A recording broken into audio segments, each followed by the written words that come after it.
प्याज और आलू के पकौड़े तो सबके घरों में रोज़ाना ही बनते हैं। कभी आपने वेज पकौड़े बना के तैयार किए हैं जो इतने ज़्यादा क्रिस्पी बनकर तैयार होते हैं? अगर आप इन पकौड़ों को पूरे दिन के लिए भी रख देंगे तो ये बिल्कुल इसी तरह से क्रिस्पी रहेंगे। तो चलिए इन मज़ेदार से पकौड़ों की रेसिपी को देख लेते हैं। बहुत ही क्रिस्पी वेजिटेबल पकौड़े बनाने के लिए सबसे पहले हम बेसन का प्रीमिक्स बना के तैयार कर लेते हैं। 1 कप बेसन के अंदर हम ऐड कर देते हैं 1 टीस्पून नमक, 1 टीस्पून लाल पिसे हुए मिर्चें और 1 टीस्पून ही मैं इसके अंदर लाल कुटी हुई मिर्चें ऐड कर रही हूँ। इसके साथ ही 1 टीस्पून मैंने इसमें ज़ीरा ऐड कर दिया है। पकौड़ों का अच्छा सा कलर लाने के लिए हाफ़ टीस्पून हल्दी पाउडर ऐड कर देते हैं। और यहाँ पर मैंने ले लिया है मोटा कुटा हुआ धनिया। तो धनिए को हावन दस्ते में कूट कर मैंने 2.5 टेबल स्पून कुटा हुआ धनिया ऐड कर दिया है और इसको अच्छी तरह से मिक्स कर लेते हैं। तो यहाँ पर हमारा प्रीमिक्स बनकर तैयार हो चुका है। इसके अंदर मैं ऐड कर देती हूँ एक बड़े साइज़ की प्याज जो इस तरह से स्लाइस में लच्छे में कट कर ली है। तो बारीक स्लाइस में कटी हुई प्याज भी ऐड कर दी है। 3 हरी मिर्चें ले ली हैं, जो पकौड़ों वाली हरी मिर्चें होती हैं तो वही हम इसके अंदर ऐड कर रहे हैं। 3 हरी मिर्चें ऐड कर दी हैं और थोड़ी सी मैंने यहाँ पर हरी प्याज ऐड कर दी है। इसके साथ ही मैंने यहाँ पर बंद गोभी ले ली है। तो बंद गोभी को भी हमने इस तरह से लच्छे में कट कर लिया है। यहाँ पर मैंने पालक ले लिया है। तो 1 कप के करीब मैंने पालक को अच्छी तरह से धोकर इस तरह से कट कर लिया था।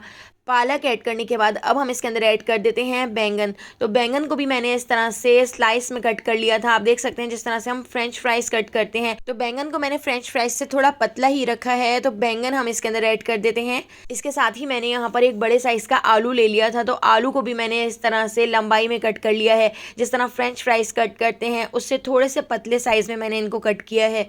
तो हमने आलू भी इसके अंदर ऐड कर दिए हैं और इस पूरे मिक्सचर को हम अच्छी तरह से मिक्स कर लेते हैं। तो आप इसको किसी बड़े बाउल के अंदर मिक्स कीजिएगा ताकि मिक्सिंग करने में आसानी हो। थोड़ा थोड़ा सा पानी ऐड करते जाएंगे और इसको अच्छी तरह से मिक्स करते जाएंगे।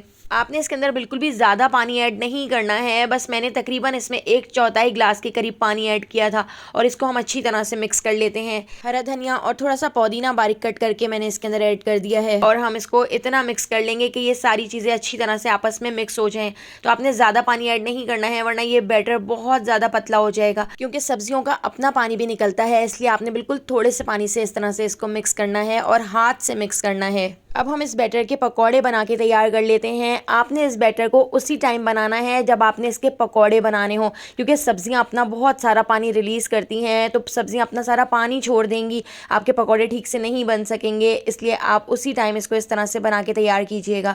और इन पकौड़ों को आपने लो से थोड़े से ज़्यादा फ्लेम पर फ्राई करना है। और जब पकौड़े अच्छी तरह से फ्राई हो जाएँ तो आप इसका हाई फ्लेम कर दीजिएगा। इस तरह से इसके अंदर जितना भी ऑयल चला जाता है वो सारा ऑयल निकल जाएगा। बिल्कुल भी ऑयली पकौड़े बनकर तैयार नहीं होंगे। इसी तरह से हमने दूसरे राउंड को भी फ्राई कर लिया था। तो यहाँ पे हमारे बहुत ही क्रिस्पी मज़ेदार से वेज पकौड़े बनकर तैयार हो गए हैं। और लो से थोड़े से ज़्यादा फ्लेम पर जब आप इसको बना के तैयार करेंगे तो बहुत ही क्रिस्पी पकौड़े बनेंगे। पूरे दिन के लिए भी अगर आप इन पकौड़ों को रख देंगे तो ये इसी तरह से क्रिस्पी रहेंगे। तो अगर आपको वेज पकौड़ों की ये मज़ेदार सी रेसिपी पसंद आई हो तो लाइक, शेयर और सब्सक्राइब कर दीजिएगा। फेसबुक, टिकटॉक या यूट्यूब पर देख रहे हैं तो मेरे चैनल को फॉलो कर लीजिएगा।